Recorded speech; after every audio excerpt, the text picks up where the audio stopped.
My name is Ewan Reed.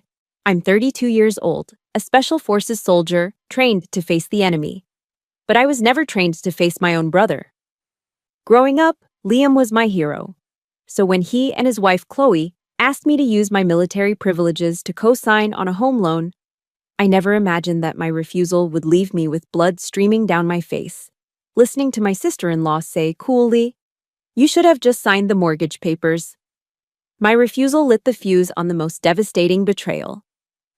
That night, in my own home, my brother attacked me from behind with one of our old sports trophies. Before I share the rest of my story, please let me know where you're watching from. And hit that like and subscribe button if you've ever been betrayed by your own family. The performance began at a high-end steakhouse in uptown Charlotte, the kind of place with dark wood paneling, deep leather booths, and a wine list thick enough to stop a bullet. It was also the kind of place I knew with absolute certainty that Liam and Chloe couldn't afford. But that was the point. The evening wasn't about family, it was about stagecraft. Chloe, poured into a tight designer dress that still had the fresh off-the-rack crispness, was in her element. Her phone was a permanent extension of her hand, capturing perfectly angled shots of our Reed family reunion for her Instagram feed. Every few minutes, a flash would go off, accompanied by a caption she'd narrate out loud. "Family first," she'd say with a saccharine smile, while Liam played his part, endlessly bringing up stories from our childhood. "Remember that time I saved you from the neighbor's dog, Yui?" he asked, his voice booming a little too loudly. Always looking out for my little sister. I just nodded, a small smile fixed on my face. It felt like watching a poorly rehearsed play where every line was delivered with a heavy-handed wink to an invisible audience. Every sweet word, every fond memory, felt like a calculated move in a game I didn't yet understand. I knew an objective was coming. In my line of work, you learn to read a room, to spot the inconsistencies between words and actions. Here, the entire atmosphere was one big inconsistency. The waitress came by, a young woman with a polite, practiced smile. "Can I get you started with something to drink?" "I'll have a bottle of the Cabernet Sauvignon," Chloe announced, pointing to a name on the wine list I knew cost over $100. She then looked at me, her smile tightening just a fraction. "I'll just have a Sierra Nevada, thanks," I said to the waitress. A simple, pale ale. A taste of North Carolina. Chloe's eyes flickered with something, not quite anger, but a cool disdain. She leaned toward Liam, whispering just loud enough for me to hear over the restaurant's low hum. "Still keeping it simple, I see." The comment hung in the air, a tiny, perfect little barb. It wasn't just about the beer. It was about my job, my modest home in Fayetteville, my life that wasn't curated for social media. It was a reminder that in her world, I didn't quite measure up. The rest of the dinner followed the same script. We talked, but we didn't connect. I listened to Chloe complain about the rising cost of organic groceries one minute, then watched her flaunt a new designer handbag the next. A bag she proudly declared she was paying for in installments. The hypocrisy was so blatant, it was almost impressive. Then, after the creme brulee arrived, Chloe set down her spoon and folded her hands on the table. The smile she gave me was her most dazzling yet. The main act was about to begin. "Ewan, honey," she started, her voice dropping into a tone of practiced sincerity. "Liam and I have been thinking so much about the future, about family." She glanced at Liam. "About a home where your future nieces and nephews can run around in the backyard." Liam, who had been nervously shredding his napkin, picked up his cue after a sharp nudge from his wife under the table. He cleared his throat. "Yeah, Yui. We found the perfect house. It's got everything. But, things are a little tight right now." I waited, my posture unchanged.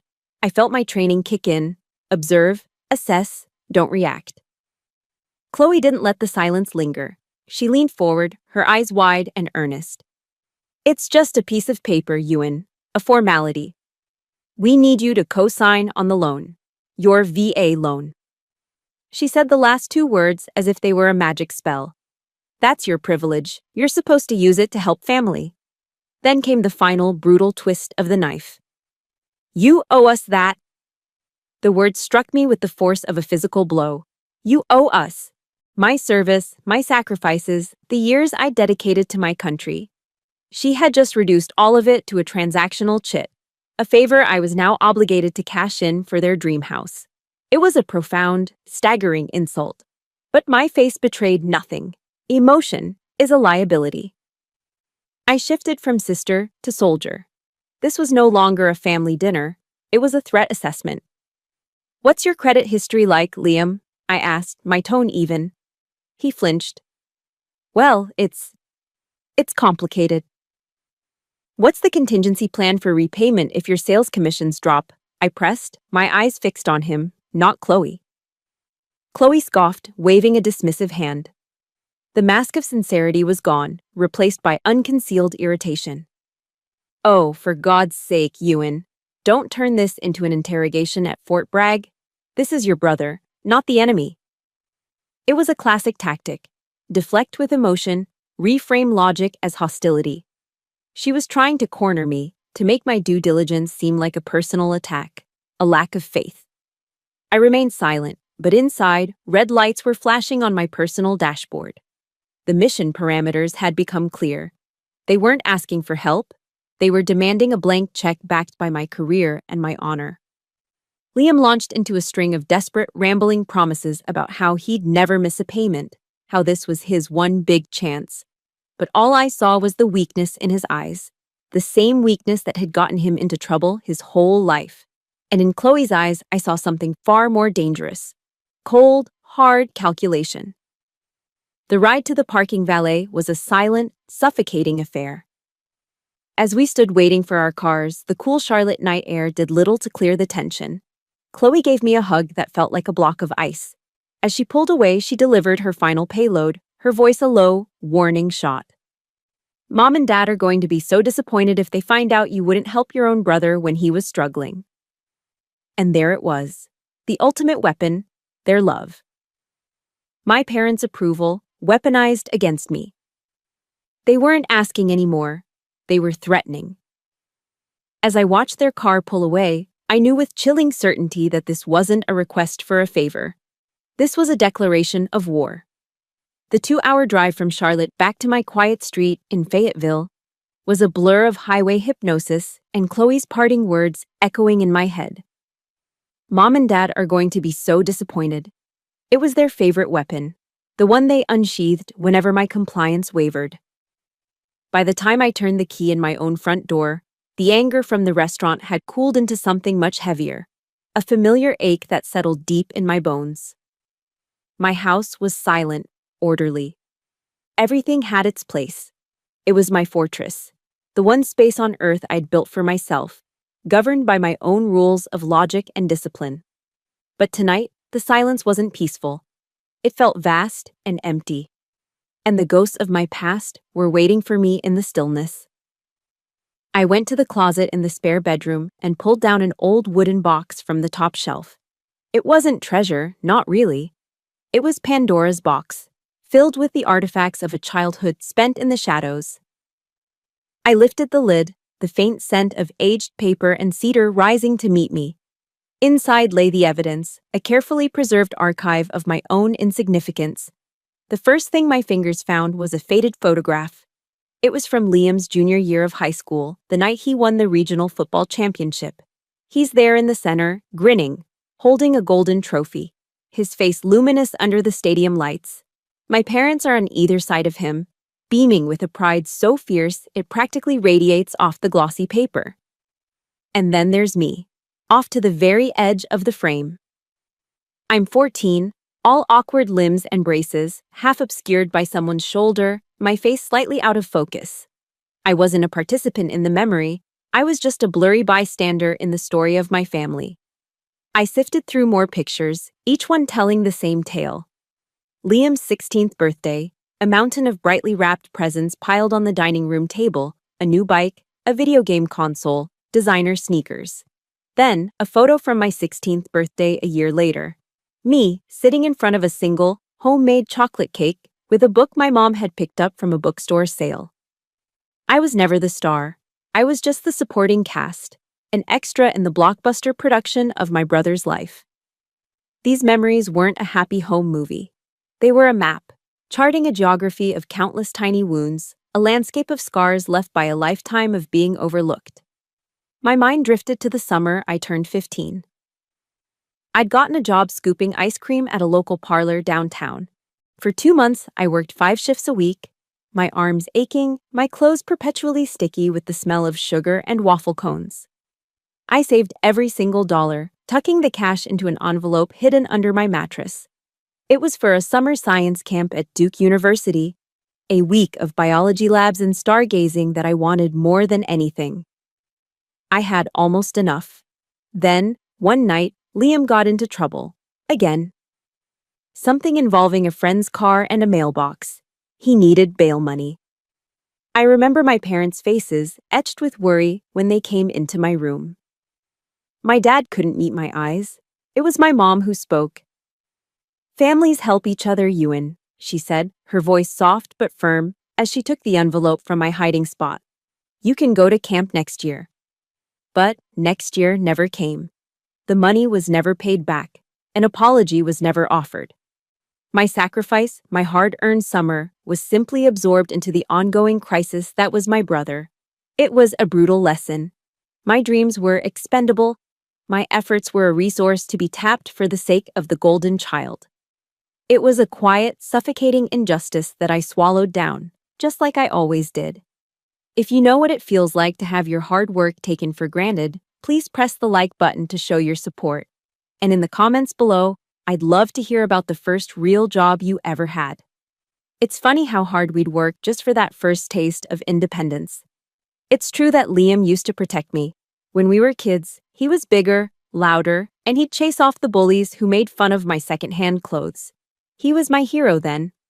But that protection always came at a price. I had to stay in his shadow. My role was to be the quiet, grateful little sister. Any achievement of mine was immediately held up against his. When I got straight A's, the response was, "That's nice, honey, but Liam is so good with people." The ultimate betrayal of my role came when I enlisted. I thought they'd be proud. Instead, my mother cried. "Why can't you just get a normal job like your brother?" she'd sobbed. "This is so dangerous. It's not for you." They didn't see strength in my choice. They saw it as a deviation from the script. My success, my independence, felt like a personal affront to them, a rejection of the damsel in distress character they had cast me as, the one who would always need her big brother to save her. Sitting there on the floor of my quiet house, the past and present collided. Chloe's manipulative words, Liam's demand, it wasn't a single event. It was an echo, a reverberation of every time I was told my needs came second, every time I had to shrink myself to make room for him. It was the same pattern, just with higher stakes. This time, however, something was different. As I sat in the stillness, a voice floated into my memory. It wasn't my mother's or my father's. It was the voice of a psychologist, Jordan Peterson, from a podcast I'd listened to on a long drive back from a training exercise. His words were clear and uncompromising. Take responsibility for your own life. You can't change other people, but you can change yourself. The phrase settled over me, not as a judgment, but as a key unlocking a door I never knew was there. Responsibility. All my life, my responsibility had been defined for me. Be a good daughter, be a good sister, don't make waves. But what was my responsibility to myself? I realized in that moment that taking responsibility for my life also meant defending it, even from the people I was supposed to love most. I looked at my reflection in the dark glass of a picture frame. The woman staring back wasn't a blurry figure on the edge of the photo. She was a soldier. She had built this life, this fortress, on her own. And a question, sharp and terrifying, cut through the years of silence. Without him as the sun, did his shadow even exist at all? The next morning, the darkness outside my window was still absolute when my alarm went off at 500. There was no debate, no hitting snooze. My feet hit the cold floor, and the day began, same as it always did. By 05:15, I was dressed, and my German Shepherd, Ranger, was waiting by the door. his tail thumping a steady rhythm against the wall. We ran our usual 5 miles through the pre-dawn quiet of Fayetteville, our breath pluming in the cool North Carolina air.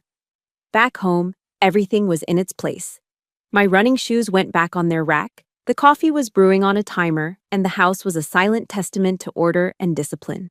This place wasn't just a house. It was my fortress, painstakingly constructed to keep out the chaos of the world, and the chaos of my own past. As I stood under the hot spray of the shower, the question from the night before returned, sharp and insistent. Without him as the sun, did his shadow even exist at all? The answer, I realized, had been forged years ago, not in a quiet home, but in the unforgiving crucible of the North Carolina wilderness. I hadn't joined the army out of some blind sense of patriotism. I joined to find a place where worth was measured in action, not in bloodlines or birth order. I joined to prove, if only to myself, that Liam Reed's little sister could cast her own damn shadow. My mind went back to the hell on earth that is Special Forces Assessment and Selection, SFAS. It's a 24-day-long interview process designed to break you. I remember the feeling of my lungs burning like they were filled with acid as I humped a ruck weighing nearly 100 pounds up another godforsaken hill at Camp McCall. They called one of the training courses Star Course, a multi-day land navigation event that was less about stars and more about pushing your body and mind to the absolute brink. I remember sleepless nights spent in the woods, my fingers numb, trying to solve complex navigation problems while my body screamed for rest. Every grueling step, every moment of doubt was a choice.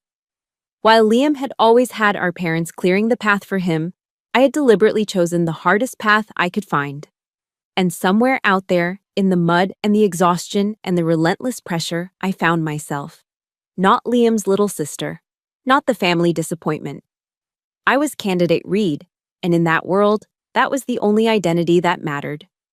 The name on my uniform was a shield, and the sweat soaking through my fatigues was washing away the blurry girl at the edge of the photograph. There was one moment, seared into my memory, that changed everything. We were on a long-range movement, deep into the training. I was exhausted, dehydrated, and my ankle had rolled badly on a loose rock. A sharp, white-hot pain shot up my leg. I thought that was it. I thought I was going to have to quit. I sat down hard, the weight of the ruck pinning me to the ground, my head spinning with failure. Then, one of the other candidates, a guy I'd barely spoken 2 words to the entire time, stopped. He walked back to me. He didn't say anything. He didn't ask if I was okay. He simply knelt, unclipped some of the pouches from my ruck, and attached them to his own, adding my weight to his already crushing load. He just looked at me, gave a single, sharp nod, and started walking again. We made it to the finish point together. That was the moment I finally understood the meaning of family.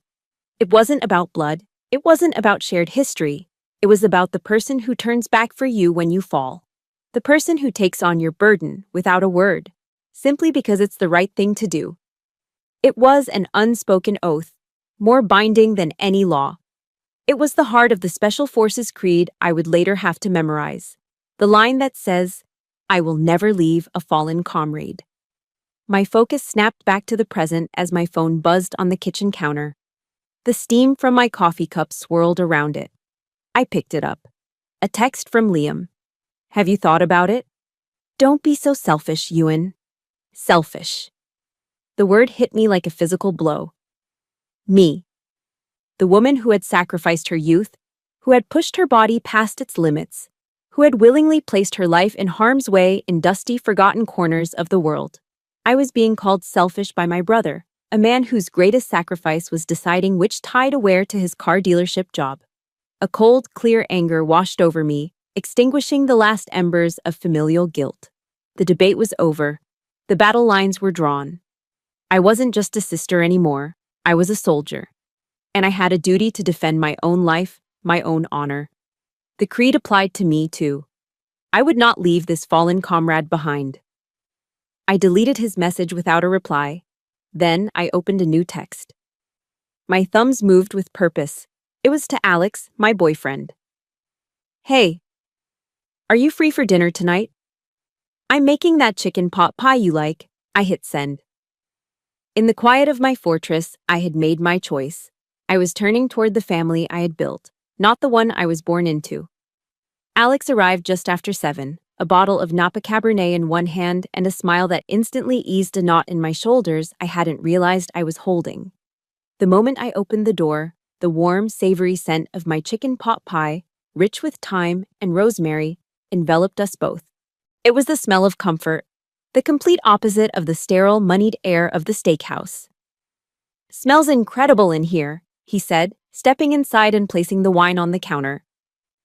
There was no tension in the air, no hidden agenda beneath the surface of our conversation.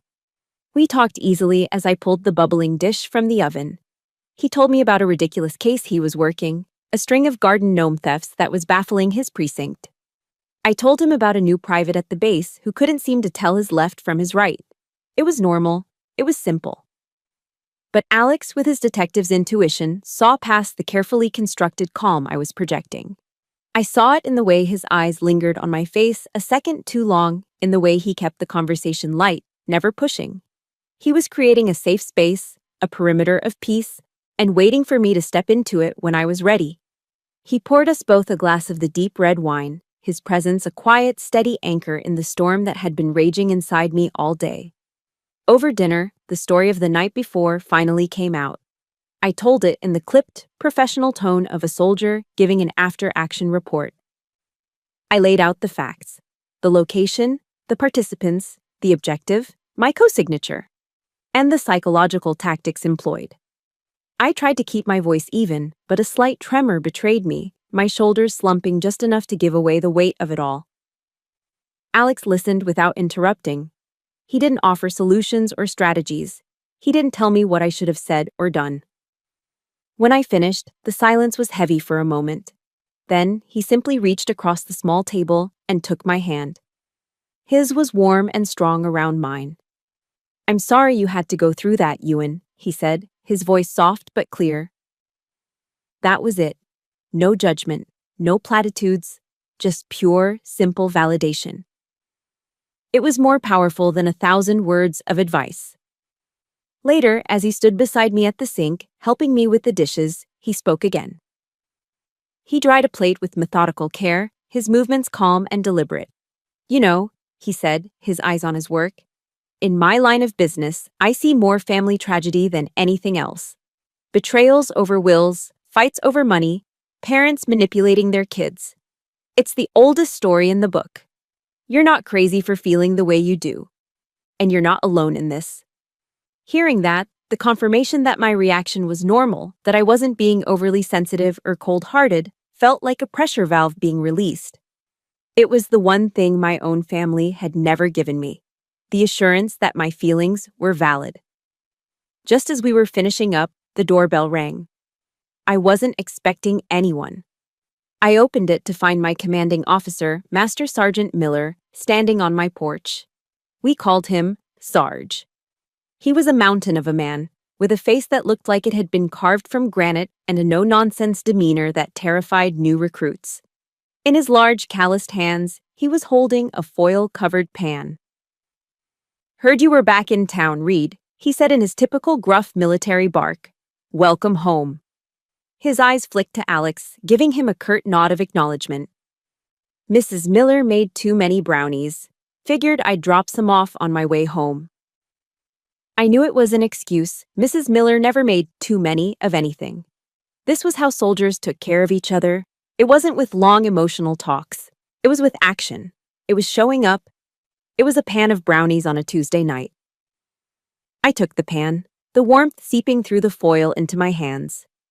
"Thank you, Sarge. That's really nice of you." "Don't mention it," he grunted, already turning to leave. "See you at 0600 for PT." And with that, he was gone.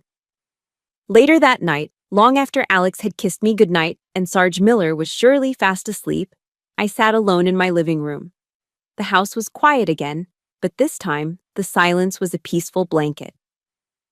I took a bite of one of the brownies. It was rich and fudgy, still slightly warm in the middle. And in that moment, the full, staggering truth of it all hit me. This was my family, my real family. It was the perceptive boyfriend who knew when to talk and when to just be present, washing dishes by my side. It was the tough-as-nails commander who showed his concern with a pan of homemade baked goods. It was the brother-in-arms who had wordlessly taken the weight from my pack in the middle of a forest years ago. A line from the Bible my great-aunt used to read to me floated into my mind. A proverb she'd had cross-stitched on a pillow.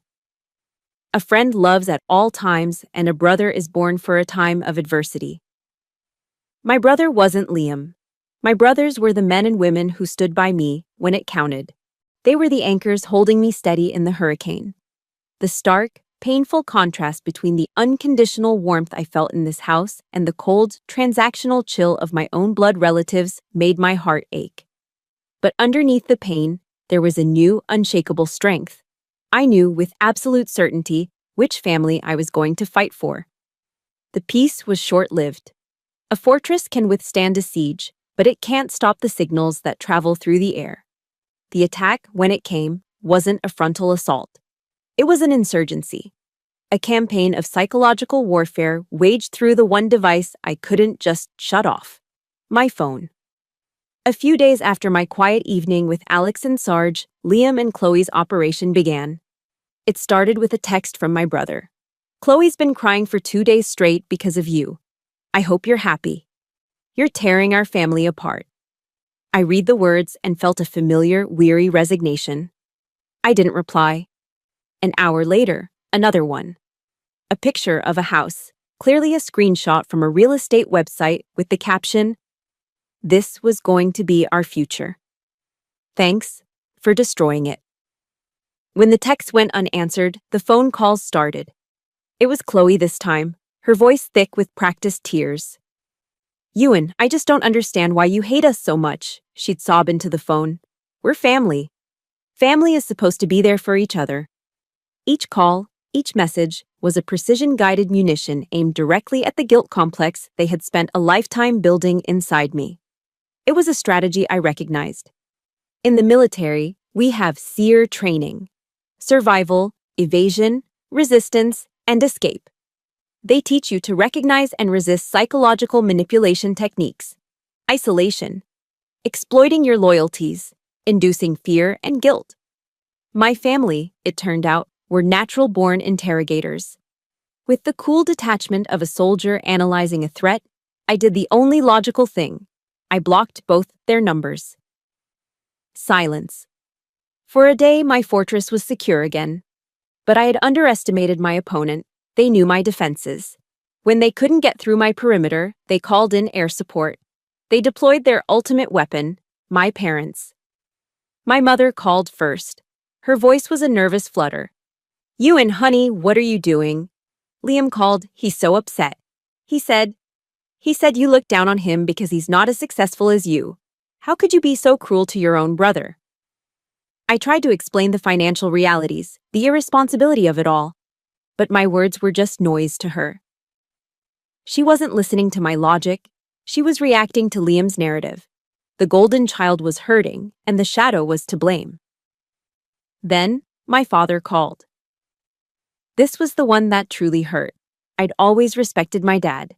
He was the one who taught me the value of $1, the importance of a good credit score, the pride in standing on your own 2 feet. His voice on the line wasn't angry. It was worse. It was heavy with disappointment. "I taught you kids to look out for each other," he said, his tone quiet and wounded. "Your brother needs you right now, Ewan. All he's ever done is try to protect you. Don't let money get in the way of what's really important." The hypocrisy was a physical blow. The very principles he had instilled in me, prudence, responsibility, self-reliance, were now being dismissed as character flaws. "Sometimes family is more important than rules, Ewan," he finished. "Don't be so rigid." His disappointment was more painful than any accusation because it struck at the deepest, most childish part of me. The part that still, after all these years, just wanted his approval. The final escalation came on a Saturday evening. I was just getting back from the gym, feeling the satisfying ache of a hard workout when I saw it. A silver Lexus SUV, Chloe's, of course, parked in my driveway, in my space. They had driven the 2.5 hours from Charlotte to Fayetteville, unannounced. My fortress had been breached. Liam and Chloe got out of the car as I approached. They didn't look like they were here for a conversation. They looked like they were here to collect a debt.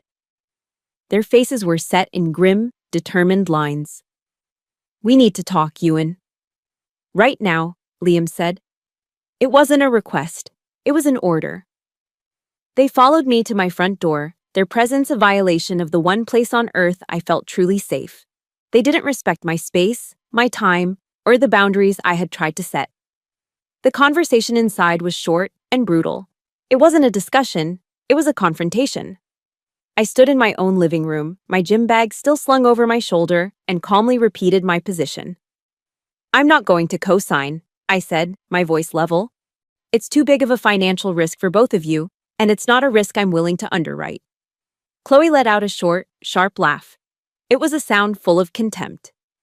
"Risk?" she sneered, looking around my modest, tidy home as if it were a hovel. "Or are you just scared we'll have a better life than you? Scared your big brother might finally have something to be proud of? Something that isn't all about you and your military career?" Her words, so full of venom, stripped away the last of their pretenses. This wasn't about family. It was about envy. Her cruelty was the spark Liam needed. His face, which had been pale and tense, flushed a dark red. He took a step toward me, his finger jabbing the air just inches from my face. "You've changed, Ewan," he spat, his voice trembling with rage. "The army's turned you into some kind of heartless robot. You don't care about anyone but yourself anymore." I stood my ground. I didn't flinch. I just looked at him, at the stranger wearing my brother's face. The silence that followed was electric. Finally, seeing he couldn't break me, his face twisted into an ugly sneer. "You're going to regret this," he whispered, the words a low, chilling promise. They turned and stormed out, slamming the door behind them. The sound echoed in the sudden, deafening silence of my home. I stood there for a long time, the quiet ringing in my ears. The air was thick with the residue of their hatred. And I knew, with the cold certainty of a soldier who has just heard the click, Liam's threat hung in the air long after he was gone. A toxic cloud that settled over my fortress and refused to dissipate. I knew my brother. I knew his temper, his weakness, his desperate need to win at any cost. But even I wasn't prepared for the cowardice of his next move. The final straw, the one that broke the back of any lingering loyalty I had, wasn't a direct confrontation. It was a knife in the back, delivered through the gentle, concerned voice of my aunt. She called a few days later. "Ewan, honey, it's Aunt Carol," she began, her voice laced with a careful, hesitant sympathy. I was just talking to Chloe, and she mentioned you've been having a hard time since your last deployment. She said you've been a little paranoid." "Honey, are you okay? Is there anything you need?" I went completely still, the phone cold against my ear. The world narrowed to a single point of icy rage. They hadn't just attacked my finances. They hadn't just attacked my character. They had attacked my honor. They were weaponizing PTSD, the invisible wound that haunted so many of my brothers and sisters in arms, to discredit me, to paint me as unstable. It was the most despicable, calculated act of cruelty I could imagine. They were trying to destroy my career, my sanity, my very identity as a soldier. That was it. The time for restraint was over. Anger became action. My training took over. In a combat situation, you don't operate on assumptions. You operate on intelligence. I would no longer trust a single word that came from my family. I went to my laptop, my movements precise and economical. I paid a small fee to an online background check service, one of those sites that can pull public records with a few clicks. I entered Liam's name and date of birth and waited as the progress bar crawled across the screen. The truth that loaded onto my monitor was far uglier than I had imagined. It wasn't just bad credit. It was a dumpster fire. Maxed out credit cards, court judgments for unpaid debts, and worst of all, a series of high-interest payday loans. He wasn't just broke, he was drowning. He was being hunted. The dream house wasn't an investment for the future. It was a desperate, insane scheme to use the equity from a VA loan to pay off loan sharks before they broke his legs. This wasn't about building a life, it was about saving his skin. That evening, as I was trying to process the sheer scale of his deception, my phone rang. It was Liam. His voice was frantic, choked with panic. "Ewan, you have to help me. Chloe left. She packed a bag and she's gone. I don't know what to do. I need to talk to you. Please." My heart, against all logic, clenched. For a split second, the hardened soldier vanished, and I was just a little sister again, hearing the terror in her big brother's voice. As much as I hated him in that moment, the instinct to help was buried deep in my DNA. "Okay," I said, my voice tight. "Come over." It was a fatal mistake. He arrived an hour later, reeking of bourbon. He wasn't distraught, he was belligerent. He stumbled into my house, not looking for comfort, but for a fight. "This is all your fault," he roared, his words slurring together. "You did this. You pushed her away with your high and mighty act. You ruined my life." My training in de-escalation kicked in. I kept my voice calm and low. I kept my distance. "Liam, you're drunk. You need to calm down. Let me get you some water." I tried to guide him toward the sofa, hoping to get him to sit down, to contain the situation. And that's when the trap sprung. It was my moment of compassion, my final foolish attempt to be his sister, that he exploited. I turned my back on him for just a second to walk to the kitchen and get him a glass of water. In that split second of vulnerability, he acted. His rage wasn't just a drunken impulse, it was calculated. He lunged for the bookshelf, grabbing the heavy metal soccer trophy from my high school championship. A trophy he had helped me win. A symbol of the only time in our lives we had truly been a team. I heard the rush of air behind me and started to turn, but it was too late. He swung it with all his strength, a vicious, two-handed blow. The metal connected with the side of my head with a sickening crunch. The world exploded in a flash of white pain, then went dark as I collapsed to the floor. Through the ringing in my ears, I heard the front door open. I blinked, trying to clear the black spots from my vision. Chloe walked in. Her face was a mask of cold composure. There was no surprise, no concern. Her purse was still on her shoulder. She had been waiting in the car. It had all been a setup. She looked down at me, lying in a heap on my own floor. Then her eyes flicked to Liam, who was standing over me, panting, the trophy still in his hand. Her expression was one of pure reptilian indifference. She nudged my leg with the toe of her expensive shoe, as if checking to see if I was a piece of trash she needed to step over. "You should have just signed the loan papers," she said, her voice as flat and dead as a dial tone. This was the moment the war truly began. If you believe that no one should ever have to endure a betrayal like this, please hit the like button to show your support. And in the comments below, just type the word justice if you're ready to see how a soldier fights back. Lying on the hardwood floor, with the coppery taste of blood in my mouth and a firework display of pain exploding behind my eyes, I didn't panic. My training cut through the chaos. Panic is a luxury you can't afford when you're compromised. My body was a system, and I was its operator, running a rapid damage assessment. The impact point on my head was bleeding freely, suggesting a scalp laceration. The dizziness and ringing in my ears pointed to a concussion. A searing pain in my left shoulder told me it was likely dislocated. I was injured, but operational. My first instinct wasn't to scream for help. It was to preserve the integrity of the scene. With my good arm, I pushed myself backwards, dragging my body away from the immediate area of the attack. I didn't want my movements to smudge a footprint or disturb the position of the fallen lamp. Every detail was now evidence. Only then did I reach for my phone. I didn't dial 911. In a situation like this, a civilian dispatcher would ask too many questions I didn't have the time to answer.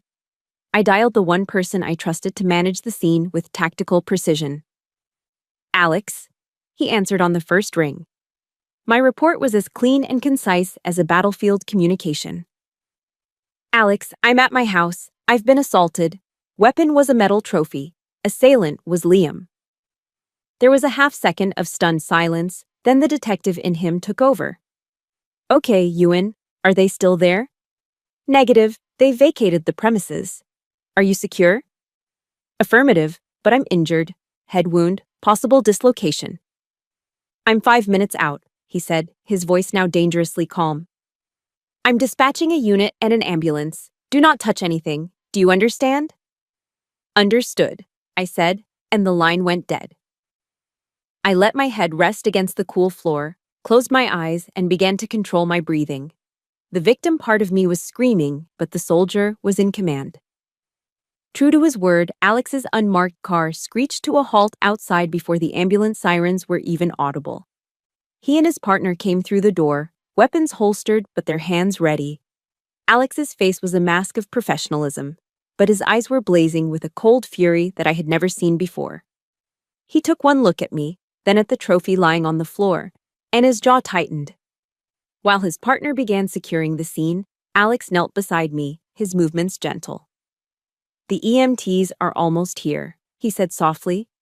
His gaze was taking in every detail, the blood matting my hair, the unnatural angle of my shoulder. He was a detective collecting facts, but he was also the man I loved, cataloging my injuries. At the hospital, after they had popped my shoulder back into its socket and put 7 stitches in my scalp, Alex came into my room. He looked exhausted, but he was holding a small white plastic square in his hand. The memory card. He held it up. It was still recording, he said. It took me a moment to understand. He was talking about the small pet camera he'd given me a few months ago after a neighbor's car was broken into. A little cube I'd set on the bookshelf to keep an eye on Ranger when I was away, and then promptly forgotten about. It was pointed directly at the spot where I had fallen. I pulled the card as soon as the scene was clear, he said, his voice grim. We have it all, Ewan. The whole damn thing. News travels fast in the tight-knit Special Forces community. It's a closed circle, built on a foundation of absolute trust. A few hours later, my hospital room door opened. It was Sarge Miller, followed by 2 other members of my team, Rodriguez and Bishop. They didn't bring flowers or balloons. They brought 3 cups of black, sludgy coffee from the hospital vending machine and an aura of unshakable solidarity. They moved with a quiet purpose, pulling up chairs, creating a silent, formidable perimeter around my bed. They didn't ask what happened. They didn't need to. In their world, details could wait. The only thing that mattered was that one of their own was down. Sarge handed me a coffee, his expression as unreadable as ever. He just looked at me for a long moment, his eyes assessing my condition with the practiced gaze of a commander who had seen his soldiers through far worse. Finally, he spoke. 1 sentence. You just focus on recovery, Reed, he said, his voice a low rumble. Everything else, we'll handle it. And that's what broke me. Not the betrayal, not the pain. It was the loyalty. The stark, powerful contrast between the brother who had tried to break me and these brothers who had come to build a wall around me. Tears I didn't even know were there began to stream down my face, hot and silent. A few days later, I was back in my fortress, my arm in a sling, a constant, dull ache throbbing in my head. But my mind was clear. The mission was defined. The motto of the Special Forces is De Oppresso Liber, to free the oppressed. This time, I was the one who needed liberating, and I was going to have to free myself. Alex and I turned my dining room table into a command center. We weren't just building an assault case anymore. We were building a full-spectrum operation. Our arsenal of evidence was formidable. Exhibit A, the video from the pet cam, showing the unprovoked attack and Chloe's cold-blooded arrival. Exhibit B, the background check I had run, detailing Liam's gambling debts and predatory loans. Exhibit C, a full log of the threatening and manipulative text messages from both Liam and Chloe. Exhibit D, Alex, using his law enforcement resources, had identified the loan sharks Liam was entangled with. They painted a picture of a man so desperate he would do anything to get cash. We laid it all out, piece by piece. The initial request for money, the campaign of psychological pressure, the escalation, the premeditated physical assault. It wasn't a family dispute that had gotten out of hand. It was a conspiracy. It was The Cumberland County Courthouse was a cold, imposing building of marble and dark, polished wood, designed to feel solemn and significant. It smelled of old paper and floor wax. As I walked through the heavy double doors into the courtroom, the air shifted, becoming thick with a tense, sterile silence. I was dressed for battle. A sharply tailored navy blue suit, a crisp white shirt. My left arm was still in a sling, a visible, undeniable testament to the reason we were all here. I didn't look at Liam and Chloe, who were huddled at the defendant's table with their lawyer, looking pale and shrunken under the fluorescent lights. I didn't look at my parents, sitting in the second row of the gallery. I could feel their eyes on me, could sense their confused, heartbroken energy, but I couldn't meet their gaze. To do so would be to acknowledge a connection that, in this room, no longer existed. This wasn't a family reunion. This was a theater of war, and I was here to present the facts. As I walked to the witness stand, a quote from the late Supreme Court Justice Ruth Bader Ginsburg echoed in my mind, something I'd read long ago. Fight for the things that you care about, but do it in a way that will lead others to join you. This was my way, not with rage, but with truth. When it was my turn to testify, I moved with a practiced calm. I was sworn in, my voice steady as I promised to tell the whole truth and nothing but. The assistant district attorney, a sharp, no-nonsense woman named Ms. Davies, began her questioning. I didn't cry. I didn't raise my voice. I delivered my testimony the same way I would deliver an after-action report, with clarity, precision, and an unwavering focus on the objective facts. I detailed the dinner at the steakhouse, the carefully constructed performance of a happy family. I recounted the subsequent campaign of calls and text messages, the psychological pressure designed to break me down. I described their unannounced arrival at my home, the violation of my sanctuary. Liam's lawyer, a slick man with a cheap suit, kept trying to interrupt. Objection, Your Honor, he'd say. This is a simple family dispute. It has no bearing on the charge. Each time the judge would overrule him. After one such objection, I paused. I didn't look at the lawyer. I didn't look at the judge. I looked directly at the 12 men and women in the jury box, a collection of ordinary citizens, librarians, and mechanics, and school teachers. In the military, I said, my voice cutting through the quiet room, we have a term for this pattern of behavior. We call it an escalation of hostility. It's a deliberate, calculated series of actions designed to provoke a reaction and soften a target before an attack. A ripple of understanding went through the jury box. I had just given them a framework. This wasn't a squabble over money. This was a planned operation. But the most venomous attack came from Chloe's lawyer. During his cross-examination, he approached me with a look of feigned sympathy. Captain Reed, he began, his voice dripping with condescension, you're a Green Beret, is that correct? You've served on multiple combat deployments? Yes, I answered, my eyes locked on his. And would you say that those experiences can be stressful? Traumatic, even? Any soldier's experience can be stressful, yes.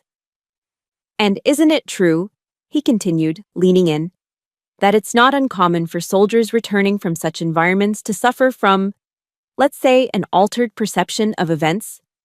To perhaps misinterpret a situation? To even experience paranoia? There it was. The cowardly, desperate strategy we knew was coming. The attempt to use my service, my honor, as a weapon against me. The entire courtroom held its breath. I didn't flinch. No, I said, my voice like ice. My perception is perfectly clear. That's when Ms. Davies stood up. Your Honor, she said, her voice ringing with authority. The prosecution would like to present Exhibit A. The lights in the courtroom dimmed slightly, and a large screen flickered to life. A collective murmur went through the room. And then, there it was. The silent, unforgiving eye of the pet camera, broadcasting the truth for everyone to see. The video was chillingly clear. The screen showed the argument, Liam's face contorted in rage. It showed me turning away, the brief, fatal moment of de-escalation. It showed him lunging for the trophy, the vicious swing, and the brutal, sickening impact. A collective gasp echoed in the courtroom as my body crumpled to the floor. But the worst part came next. The video showed the door opening and Chloe entering, her expression utterly devoid of shock or concern. It captured her cold, indifferent approach. And though the audio was faint, the lip readers on the jury didn't need to be experts to understand the cruel, final words she spoke as she looked down at my broken form. The performance was over.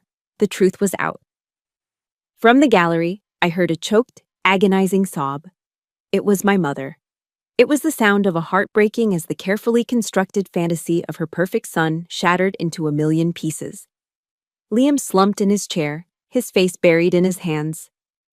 Chloe stared at the screen, her face the color of ash. Their lies had been incinerated by the raw, undeniable light of reality. The judge called for a recess. It was over. Facing the irrefutable evidence, Liam and Chloe had no choice. They took a plea deal. When the court reconvened, the verdict was a formality. Liam was convicted of felony assault with a deadly weapon. Chloe, for her role in the conspiracy and her presence at the scene, was found guilty as an accessory. They were both going to prison. As the judge read the sentence, I waited for a feeling of triumph, of victory. But it never came. Instead, what washed over me was a profound and heavy sense of release.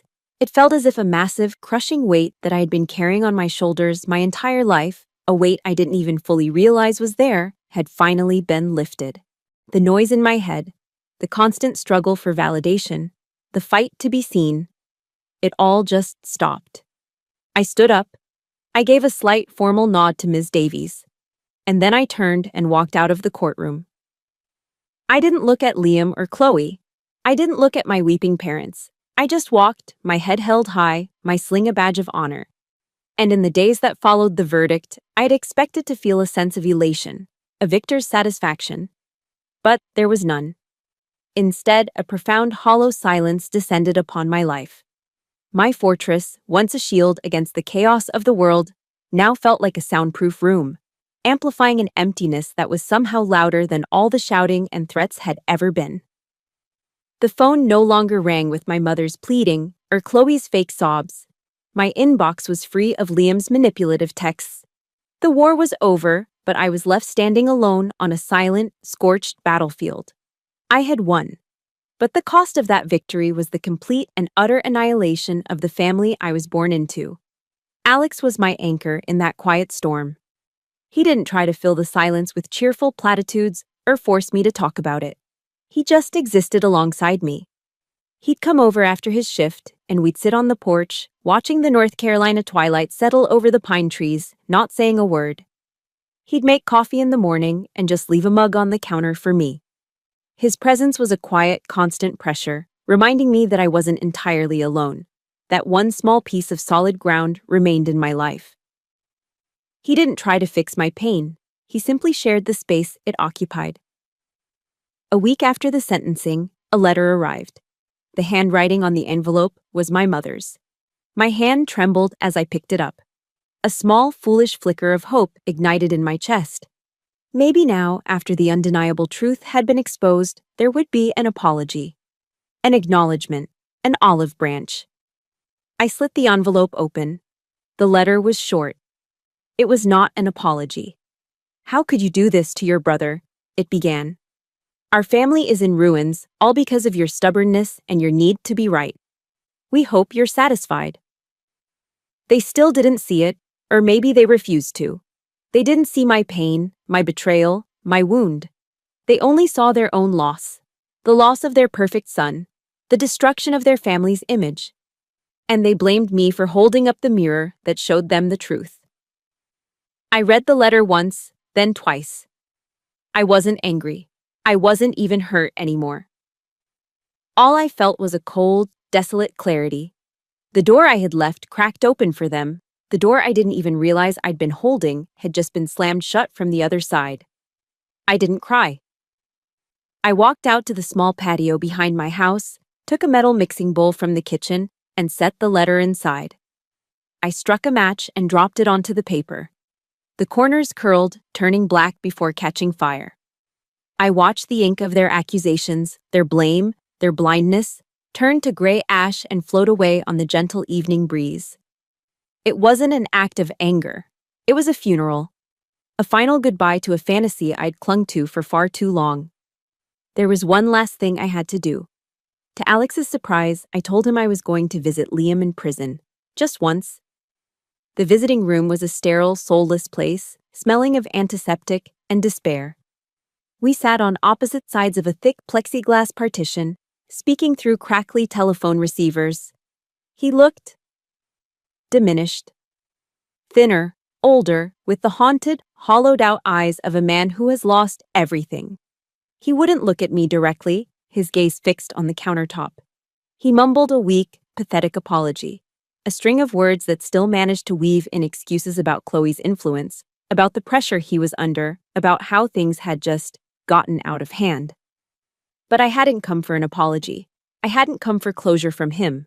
I had come for closure for me. I pressed the receiver to my ear and waited for him to finish. When he finally trailed off into silence, I spoke, my voice calm and even. "I forgive you, Liam," I said.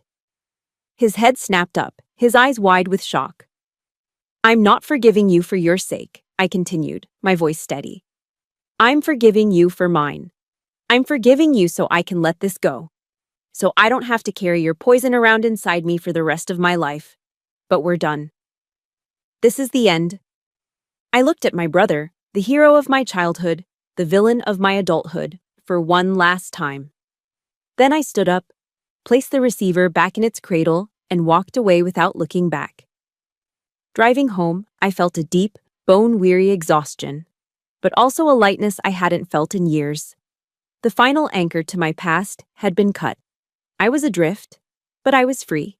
But as the days turned into a week, a new unsettling question began to creep into the silence. What now? The mission was over. The enemy was defeated. But what does a soldier do when the war ends? I found myself sitting in front of my laptop late at night, aimlessly searching for something. An answer. A direction. I stumbled upon a video of a talk by Dr. Edith Eger, a psychologist and a survivor of the Holocaust. She was an old woman, small and frail, but her voice was filled with an unbreakable strength. She spoke of her horrific experiences, but she also spoke of the power of choice. And then she said something that pierced through the numbness I had wrapped around myself. "We cannot choose to have a life without pain," she said, her kind eyes looking directly into the camera. "But we can choose to be free, to escape the past, no matter what happens to us. We can choose to be victims, or we can choose to be survivors." And as I listened to this woman who had survived the very worst of humanity, I finally began to cry. Not tears of pain or anger, but tears of profound cathartic release. She was right. I couldn't change what Liam had done. I couldn't undo the years of being the shadow. But I could choose what it meant. I could choose what to do with the aftermath. I looked at my reflection in the dark screen of the laptop.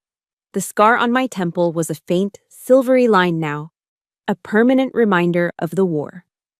It was not a mark of shame. It was not a sign of weakness. It was proof that I had been wounded, yes, but I had not been destroyed. It was proof that I had survived. And, Ahis, the question that had echoed in the silence of my home, how do you turn a scar into a source of strength, was not one I could answer overnight. The answer didn't come from a book or a single moment of revelation. It was built, piece by piece, over the course of the next year. A year later, the faint, silvery line on my temple was just a part of me, no more noticeable than a freckle. It no longer ached with the memory of the impact. Instead, it had become a quiet reminder, a compass point that had set me on a new heading. I had found my answer. You turn a scar into strength by using it as a map to help others navigate their own dangerous territory. My pain had become my purpose. I saw with a soldier's clarity how vulnerable young service members are, especially to financial manipulation from the very people they trust the most. They're taught to have unwavering loyalty, to put the team before themselves. But no one teaches them how to build a fortress around their own lives, their own finances, their own well-being. So, with Sarge Miller's guidance and the logistical help of a few guys from my team, I started a small nonprofit. We called it the Operator's Ledger. Our mission was simple: provide free, no-nonsense financial literacy and personal boundary workshops for the soldiers at Fort Bragg. We taught them how to read a contract, how to spot a predatory loan, how to say no to a family member without feeling like a traitor. We gave them the armor we knew they would need, not for the battlefield overseas, but for the one they might face back home. One afternoon, I stood in front of a classroom full of young soldiers, men and women with fresh haircuts and earnest, eager faces. They reminded me of myself, years ago, full of ideals and a desperate need to prove myself. I didn't tell them the graphic details of my story. They didn't need to know my war stories. They needed the lessons I had learned from them.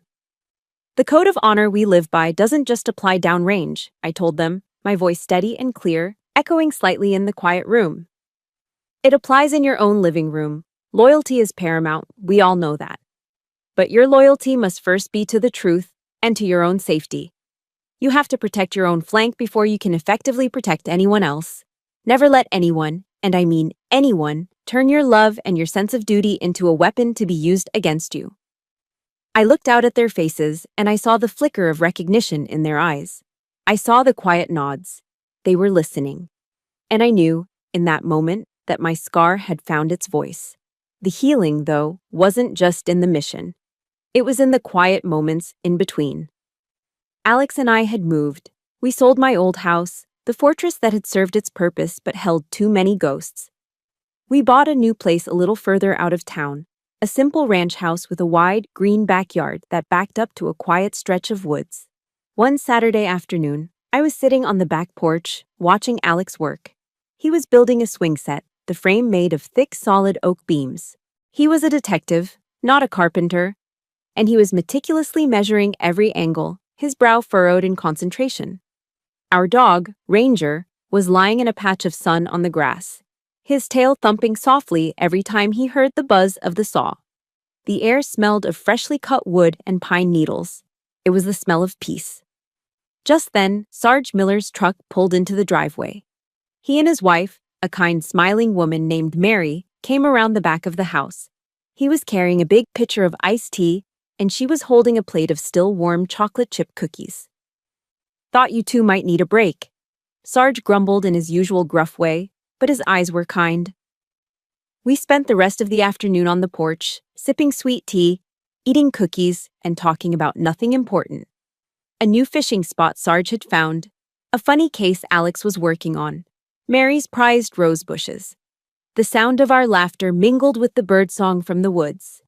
And I looked at this scene, at Alex, his t-shirt smudged with sawdust, at Sarge and Mary, their comfortable, easy affection a testament to decades of partnership, at Ranger, sleeping soundly at my feet. And I realized with a wave of profound gratitude that this was my family now. Not a family forged in blood and obligation, but one built on a foundation of shared respect, quiet understanding, and homemade cookies. It was a family I'd chosen, and that had chosen me back. That evening, as the setting sun painted the North Carolina sky in brilliant shades of orange and purple, the swing was finished. I sat on the smooth wooden seat, and Alex stood behind me, his hands resting gently on my shoulders before giving a soft push. I swung forward, rising up into the cooling air. I had lost a brother, the one I had once idolized. But in that painful, brutal journey, I had finally found myself. I had learned that the most important part of the Special Forces motto, to free the oppressed, was that sometimes the person you have to free is the one staring back at you in the mirror. The swing glided back and forth, a gentle, steady rhythm. I was no longer a shadow, defined by someone else's light. I was no longer just a victim, defined by what had been done to me. I was a survivor. I was a warrior. I was the architect of my own quiet, peaceful life. And finally, under the vast, silent sky, I was free. Thank you for listening to my story. My journey taught me that our deepest wounds can often become our greatest strengths, and that sharing our truth is how we reclaim our power. This channel is a place for survivors, for fighters, and for anyone who has ever had to build their own dawn. If you believe in the power of these stories to heal and inspire, please show your support by liking this video and subscribing. You'll be joining a community that understands, and you won't miss the next story of resilience. Thank you for being here.